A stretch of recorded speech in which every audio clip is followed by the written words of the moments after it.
ಎಲ್ಲರಿಗೂ ನಮಸ್ಕಾರ. ನನ್ನ ಹೆಸರು ಛಾಯಾ ಅಂತ. ಒಂದು ಕಾಲೇಜಲ್ಲಿ ಕೆಮಿಸ್ಟ್ರಿ ಪ್ರೊಫೆಸರಾಗಿ ವರ್ಕ್ ಮಾಡ್ತಾ ಇದ್ದೀನಿ. ನನ್ನ ಇಂಟೆನ್ಷನ್ ಈ ಚಾನಲ್ನ ಸ್ಟಾರ್ಟ್ ಮಾಡೋಕ್ಕೆ ಅಂದರೆ ಸಾಧ್ಯ ಆದಷ್ಟು ಕೆಮಿಸ್ಟ್ರಿ ರಿಲೇಟೆಡ್ ಟಾಪಿಕ್ನ ಸಿಂಪಲಾಗಿ ಕನ್ನಡದ ಹೇಳುವಂಥ ಪ್ರಯತ್ನ ಮಾಡ್ತಿದ್ದೀನಿ. ಕೆಮಿಸ್ಟ್ರಿ ಇಷ್ಟ ಇಲ್ದಿರೋರ್ಗೂ ಕೆಮಿಸ್ಟ್ರಿ ಕಡೆಗೆ ಸೆಳೆಯುವಂಥ ಪ್ರಯತ್ನ ನಾನು ಚಾನಲಲ್ಲಿ ಮಾಡ್ತಾ ಇದ್ದೀನಿ. ಪರ್ಟಿಕ್ಯುಲರ್ಲಿ ಕನ್ನಡ ಮೀಡಿಯಂ ಹುಡುಗರಿಗೆ, ರೂರಲ್ ಹುಡುಗರಿಗೆ ಹೆಲ್ಪ್ ಆಗಲಿ ಅಂತ ಕೆಮಿಸ್ಟ್ರಿನ ಕನ್ನಡದ ಹೇಳುವಂಥ ಪ್ರಯತ್ನ ನಾನು ನನ್ನ ಚಾನಲಲ್ಲಿ ಮಾಡ್ತಾಯಿದ್ದೀನಿ. ಸದ್ಯಕ್ಕೆ ನೀವೇನಾದರೂ IIT JAM ಅಂತ ಏನು ಹೇಳ್ತೀವಲ್ಲ, ನ್ಯಾಷನಲ್ ಲೆವೆಲ್ ಎಂಟ್ರೆನ್ಸ್ ಎಕ್ಸಾಮಿನೇಷನ್, ಅದರದ್ದು ಎಕ್ಸಾಮ್ಗೆ ಏನಾದರೂ ಪ್ರಿಪೇರ್ ಆಗ್ತಾಯಿದ್ರೆ, ಅದ್ರ ಬಗ್ಗೆ ಗೊತ್ತಿಲ್ಲ ಅಂತಂದರೆ ನೀವು BSc ಆದಮೇಲೆ ನಮಗೆ PUC ಆದಮೇಲೆ ನಾವು ಇಂಜಿನಿಯರಿಂಗಲ್ಲಿ ಒಳ್ಳೆ ಮಾರ್ಕ್ಸ್ ತೊಗೊಳಕ್ಕಾಗಲಿಲ್ಲ, IITಗೆ ಹೋಗಲಿಲ್ಲ, ರಿಸರ್ಚ್ ಸೆಂಟರ್ಗಳಿಗೆ ಹೋಗಲಿಲ್ಲ, EEE ಅಥವಾ ಎಕ್ಸಾಮ್ಗಳಾಗಿರ್ಬೋದು, JEE ಆಗಿರ್ಬೋದು, ಅದೆಲ್ಲ ನಾನು ಕರೆಕ್ಟಾಗಿ ಮಾಡಲಿಲ್ಲ, ನನಗೆ ಚಾನ್ಸ್ ತಪ್ಪೋಯ್ತು ಅಂತ ಅನ್ನೋರಿಗೆ ಈಗ ನಿಮ್ಗೆ ಇನ್ನೊಂದು ಚಾನ್ಸ್ ಇದೆ. ಆಫ್ಟರ್ BSc ನೀವೇನು ಮಾಡ್ಬೋದು ಅಂದರೆ IITಗಳಿಗೆ ಹೋಗ್ಬೋದು, ಅಥವಾ IASಗೆ ಹೋಗ್ಬೋದು, ಸೆಂಟ್ರಲ್ ಫಂಡೆಡ್ ರಿಸರ್ಚ್ ಇನ್ಸ್ಟಿಟ್ಯೂಷನ್ಸ್ಗಳಿಗೆ ಹೋಗ್ಬೋದು, ಅಂಥ ಕಡೆಗೆಲ್ಲ ಹೋಗ್ಬೋದು. ಅದಕ್ಕೆಲ್ಲ ಇರುವಂಥದ್ದು ಒಂದು ಎಂಟ್ರೆನ್ಸ್ ಎಕ್ಸಾಮ್ ಮಾಡ್ತಾರೆ, ಎವ್ರಿ ಇಯರ್ ಅವರು ಮಾಡ್ತಾರೆ. ಸೊ ಫೆಬ್ರವರಿನಲ್ಲಿ ಇರುತ್ತೆ ಎವ್ರಿ ಇಯರು. ಫೈನಲ್ ಇಯರಲ್ಲಿ ಇದ್ದಾಗ ನೀವು ತೊಗೋಬೋದು ಅದನ್ನು. ನೀವು ಇಮಿಡಿಯೇಟ್ಲಿ ಇಂಟಿಗ್ರೇಟೆಡ್ PhD ಅಂತ ಹೇಳ್ಬೋದು, ಅಥವಾ ಹೈಯರ್ ಎಜುಕೇಷನ್ MScಗೆ ಆಗಿರ್ಬೋದು, ಅದಕ್ಕೆ ನಿಮಗೆ ಅಡ್ಮಿಷನ್ ಇರುವಂಥದ್ದು. ಅದರಲ್ಲಿ ಈಗೇನು 6 ಸಬ್ಜೆಕ್ಟ್ ಇರ್ತವೆ. ಅದರಲ್ಲಿ ಕೆಮಿಸ್ಟ್ರಿನಲ್ಲಿ ನಾನು ಕೆಮಿಕಲ್ ಬಾಂಡಿಂಗ್ ಅಂತ ಏನಿದೆಯಲ್ಲ ಅದರದ್ದು 2005ಇಂದ 2025 ತನಕ ಅದರ ಮೇಲೆ ಯಾವ್ಯಾವ ಕ್ವಶನ್ಸ್ ಕೊಟ್ಟಿದ್ದಾರಲ್ಲ ಅದರದ್ದು ವಿಡಿಯೋಸ್ ಮಾಡ್ತಾ ಇದ್ದೀನಿ. ಚಾಪ್ಟರ್ ವೈಸ್ ಮಾಡೋಣ ಅಂತ.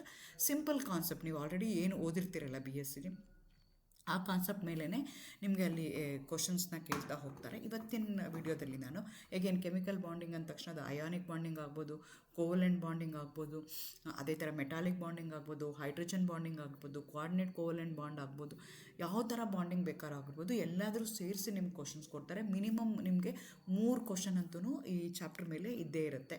ಯಾರು ಅದಕ್ಕೆ ರೆಡಿ ಆಗ್ತಾ ಇದ್ದೀರಲ್ಲ ಅವರು ಪ್ರೀವಿಯಸ್ ಇಯರ್ ಕ್ವಶನ್ ಪೇಪರ್ನ ನೀವು ನೋಡಿಕೊಂಡ್ರೆ, ಯಾವುದೇ ಒಂದು ಕಾಂಪಿಟೇಟಿವ್ ಎಕ್ಸಾಮ್ಗೆ ನೀವು ಪ್ರಿಪೇರ್ ಆಗ್ತಿದ್ದಾಗ ಮೇಯ್ನಾಗಿ ನಾವು ಏನು ನೋಡಬೇಕು ಅಂತಂದರೆ ಕ್ವಶನ್ ಪೇಪರ್ ಪ್ಯಾಟ್ರನ್ ಏನಿದೆ. ಯಾಕೆಂದರೆ ಸಿಲೆಬಸ್ ಇರ್ಬೋದು, ಕಂಟೆಂಟ್ ಇರ್ಬೋದು, ಅಲ್ಲಿ ನಾವು ಯಾವ ಥರ ಅವ್ರು ಕೇಳ್ತಾ ಇದ್ದಾರೆ ಆ ಬೇಸಿಸ್ ಮೇಲೆ ನಾವೇನು ಮಾಡಬೇಕಾಗತ್ತೆ, ಪ್ರಿಪೇರ್ ಆಗಬೇಕಾಗತ್ತೆ. ಸೊ ಇವತ್ತಿನ ವಿಡಿಯೋದಲ್ಲಿ ಅಯಾನಿಕ್ ಬಾಂಡಿಂಗ್, ಫಜಾನ್ಸ್ ರೂಲ್ ಅಂತ ಏನು ಹೇಳ್ತೀವಲ್ಲ, ಅಥವಾ related to that bond energy ಆಗಿರ್ಬೋದು, ಬಾಂಡ್ ಲೆಂತ್ ಆಗಿರ್ಬೋದು, ಅದ್ರ ಮೇಲೆ ನಾನು ಇವತ್ತು ವಿಡಿಯೋ ಮಾಡೋಣ ಅಂತ ಅಂದ್ಕೊಳ್ತಾ ಇದ್ದೀನಿ. ಸೊ ನಿಮಗೆ ಫಜಾನ್ಸ್ ರೂಲ್ ಮೇಲೆ ಕ್ವಶನ್ಸ್ ಕೇಳ್ತಾರೆ. ಫಜಾನ್ಸ್ ರೂಲ್ ಏನು ಹೇಳುತ್ತೆ ಅಂದರೆ, ಈಗ ಅಯಾನಿಕ್ ಕೋವಲೆಂಟ್ ಕಾಂಪೌಂಡಲ್ಲೂ ಅಯಾನಿಕ್ ಕ್ಯಾರೆಕ್ಟರ್ ಕೆಲವೊಂದು ಮಾಲಿಕ್ಯೂಲ್ಸ್ಗೆ ಇರುತ್ತೆ, ಅಥವಾ ಅಯಾನಿಕ್ ಮತ್ತು ಕೋವಲೆಂಟು ಎರಡರ ಮಧ್ಯದಲ್ಲಿರುತ್ತೆ ಕೆಲವೊಂದು. ಅದು ಅಯಾನಿಕ ಕೋವಲೆಂಟ ಅಂತ ನೀವು ಡಿಸೈಡ್ ಮಾಡೋದು ಕಷ್ಟ ಆಗುತ್ತೆ. ಅಂಥ ಬಾಂಡ್ ನಿಮ್ಗೆ ಆಲ್ರೆಡಿ ಗೊತ್ತಿದೆ. ಅಯಾನಿಕ್ ಬಾಂಡ್ ಅಂದರೆ complete transfer of electron from one atom to another atom ಆದಾಗ ಬರುತ್ತೆ. ಅಂದರೆ electrostatic force of attraction between positively charged and negatively charged ions ಇದ್ದಾಗ ಅಯಾನಿಕ್ ಬಾಂಡ್ ಅಂತ ಹೇಳ್ತಾರೆ. ಕೋವಲೆಂಟ್ ಬಾಂಡ್ ಯಾವಾಗ ಬರುತ್ತೆ ಅಂದರೆ ಮ್ಯೂಚುವಲ್ ಶೇರಿಂಗ್ ಆಫ್ ಎಲೆಕ್ಟ್ರಾನ್ಸ್ ಆಗಿದ್ದಾಗ. ಬಟ್ ಕೋವಲೆಂಟ್ ಕಾಂಪೌಂಡಲ್ಲೂ ಕೆಲವೊಂದು ಸಲ ಅಯಾನಿಕ್ ಕ್ಯಾರೆಕ್ಟರ್ ನಿಮಗೆ ಕಾಣಿಸ್ಕೊಳುತ್ತೆ. That is because of polarisability ಅಥವಾ ಪೋಲರೈಸಿಂಗ್ ಪವರ್ ಅಂತ ಹೇಳ್ತೀವಿ. ಆ ಬೇಸಿಸ್ ಮೇಲೆ ನಿಮಗೆ ಹೇಳ್ತಾ ಹೋಗ್ತೀವಿ. The bond tend to be covalent.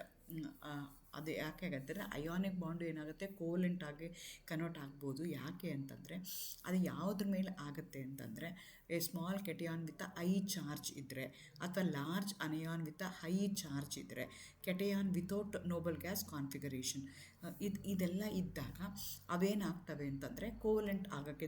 The bond tend to be covalent even though they are ionic in nature, they going to show the ಕೋವೆಲೆನ್ಸಿ, they going to show the covalent property. ಯಾವಾಗ ಅಂದರೆ size ಚಿಕ್ಕದಿರಬೇಕು, charge ಜಾಸ್ತಿ ಇರಬೇಕು, strong ability to attract and distort the electron cloud of an anion, large anion with high charge ಇರಬೇಕು, ಅವಾಗ easily distort ಆಗುತ್ತೆ. Cation without noble gas configuration, transition metal with pseudo noble gas configuration, ಅದು example. These cations polarise more strongly than those of the true noble gas configuration. ಇದು Fajans rule ಹೇಳುತ್ತೆ.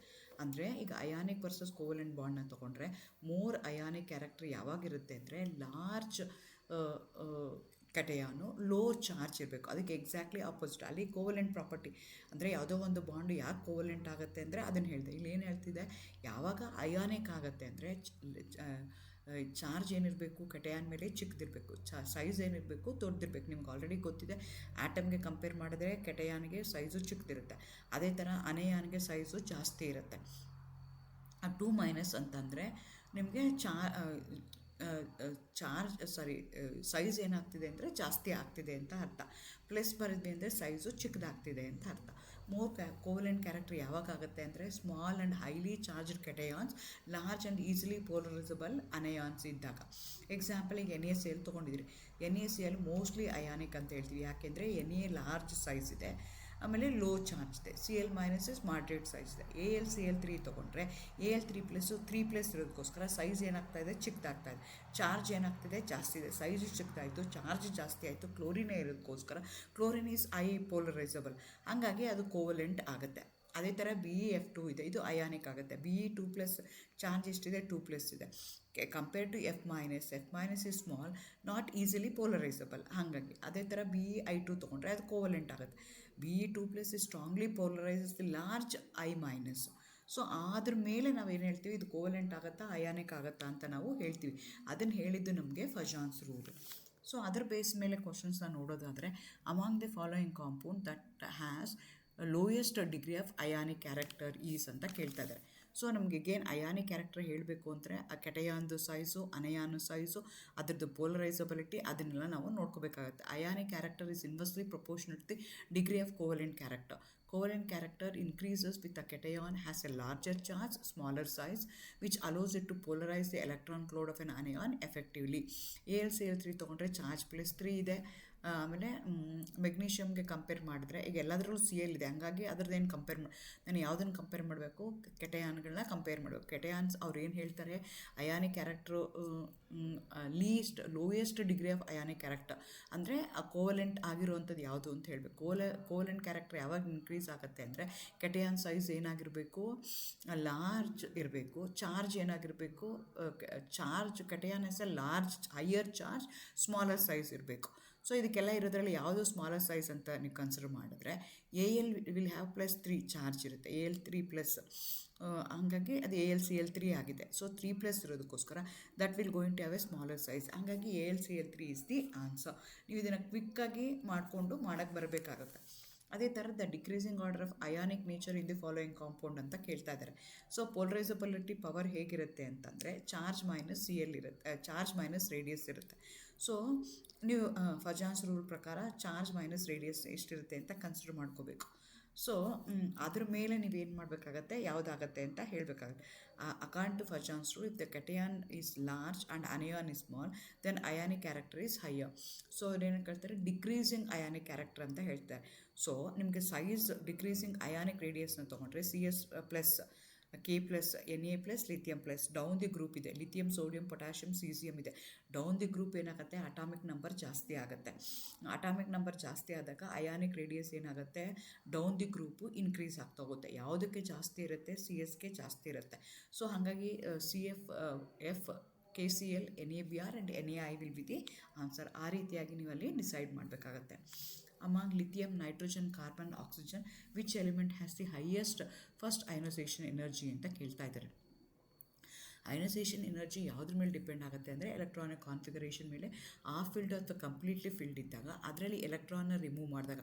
What is ionisation energy? Ionisation energy is the energy required to remove an electron from isolated neutral gaseous atom. ಅಂದರೆ ಒಂದು ಆಟಮಿಂದ gaseous ಸ್ಟೇಟಲ್ಲಿ ಒಂದು ಎಲೆಕ್ಟ್ರಾನ್ನ remove ಮಾಡ್ತೀವಲ್ಲ, ಅದಕ್ಕೆ ನಾವೇನಂತ ಕರಿತೀವಿ, ಅಯನೈಸೇಷನ್ ಎನರ್ಜಿ ಅಂತ ಕರಿತೀವಿ.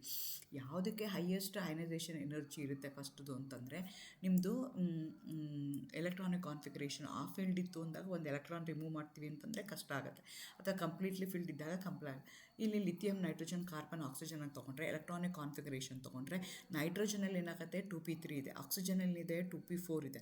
ಅದೇ ಥರ ಕಾರ್ಬನ್ಗೆ ಏನಾಗಿದೆ 2p4 ಬರುತ್ತೆ, ಲಿಥಿಯಮ್ಗೆ ಏನಾಗುತ್ತೆ ನೋಡ್ಕೋಬೇಕು. ಸೊ ಅದ್ರ ಪ್ರಕಾರ ನೀವೇನು ಹೇಳಬೇಕಾಗತ್ತೆ, ಅಯನೈಸೇಷನ್ ಎನರ್ಜಿನ ನೀವು ಹೇಳಬೇಕಾಗುತ್ತೆ. ಲಿಥಿಯಂ, ನೈಟ್ರೋಜನ್, ಕಾರ್ಬನ್, ಆಕ್ಸಿಜನ್ ಅಂತ ತೊಗೊಂಡ್ರೆ ನೈಟ್ರೋಜನ್ ಇಸ್ ದಿ ಇದು ಆ ಫೀಲ್ಡ್ ಇರುತ್ತೆ, ಅದಕ್ಕೋಸ್ಕರ we have to spend more amount of energy. ಅದೇ ಥರ explain why PCl5 exist, PH5 does not exist ಅಂತ ಹೇಳ್ತಾರೆ. PCl exists because phosphorus can expand its octet using a vacant d orbital form an effective stable bonds with a more electronegative chlorine atom. In contrast P H five ಏನಾಗುತ್ತೆ ಅಂದರೆ does not exist. Hydrogen ಏನಾಗುತ್ತೆ, cannot expand its octet behind single bond ಆಗೋಕ್ಕಷ್ಟೇ ಸಾಧ್ಯ ಆಗುತ್ತೆ. And the energy difference between the phosphorus s orbital, hydrogen's 1s orbital is too large for effective overlap to create a stable and 5 bonded molecules. ಹಾಗಾಗಿ PCl5 exist ಆಗಲ್ಲ. ಅಥವಾ ನೀವು ಇನ್ನೊಂದು ಥರ ಹೇಳೋದಂದರೆ octet expansion ತೊಗೊಳ್ರೆ ಫಾಸ್ಫರಸ್ಗಾದರೆ 3s2 3p6 ಆಗುತ್ತೆ. 3p orbital can be promote to 3d, overlapping ಆಗುತ್ತೆ, electronegativity chlorine ಆಟಮ್ದು ಜಾಸ್ತಿ ಇದೆ, ಹೈಬ್ರಿಡೈಸೇಷನ್ sp3d ಆಗುತ್ತೆ. ಆದರೆ HPF5ನ ತೊಗೊಂಡ್ರೆ ಬಾಂಡಿಂಗ್ ಲಿಮಿಟೇಷನ್ಸ್ ಆಫ್ ಹೈಡ್ರೋಜನ್ಗೆ 1s ಅಷ್ಟೇ ಇದೆ, ಹಾಗಾಗಿ it can form only a single bond. It does not have a d orbital to expand its octet. ಹಂಗಾಗಿ ಆಮೇಲೆ ಎನರ್ಜಿದು ಕನ್ಸಿಡರ್ ಮಾಡಿದರೆ all 5 bonds to form phosphorus would need hybridisation 3s and 3p orbitals with 5 hydrogen atoms of 1s orbital. However energy gap ಒಂದು 3s ಇದೆ, ಒಂದು 1s ಇದೆ, energy gap ಜಾಸ್ತಿ ಇದೆ, ಹಂಗಾಗಿ ಆಗಲ್ಲ. ಎಗೇನ್ ಲ್ಯಾಕ್ ಆಫ್ ಆರ್ಬಿಟಲ್ ಕಾಂಟ್ರಾಕ್ಷನ್ನು ಆಗುತ್ತೆ.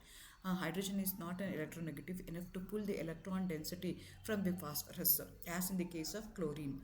Causes necessary orbital contraction for sd excitation to occur and create a stable 5 bond structure. ಅದನ್ನು ನೀವಲ್ಲಿ ಹೇಳಬೇಕಾಗತ್ತೆ. ಅದೇ ಥರ at room temperature HCl is A gas while HF is A liquid ಅಂತ ಕೇಳ್ತಾರೆ. ಅದನ್ನು ನಿಮಗೆಲ್ಲ ಹೇಳಕ್ಕೆ ಬರಬೇಕು. Of a strong bond between hydrogen F in HF ಅಂತ ಕೇಳ್ತೀವಿ, ಅಥವಾ HF is less acidic compared to HCl ಅಂತ ಹೇಳ್ತೀವಿ. Of strong intramolecular hydrogen bonding with HF ಅಂತ ಹೇಳ್ತೀವಿ. HCl is less acidic compared to HF ಅಂತ ಹೇಳ್ತಾರೆ. Of a strong intermolecular hydrogen bonding of HS ಅಂತ ಹೇಳ್ತೀವಿ.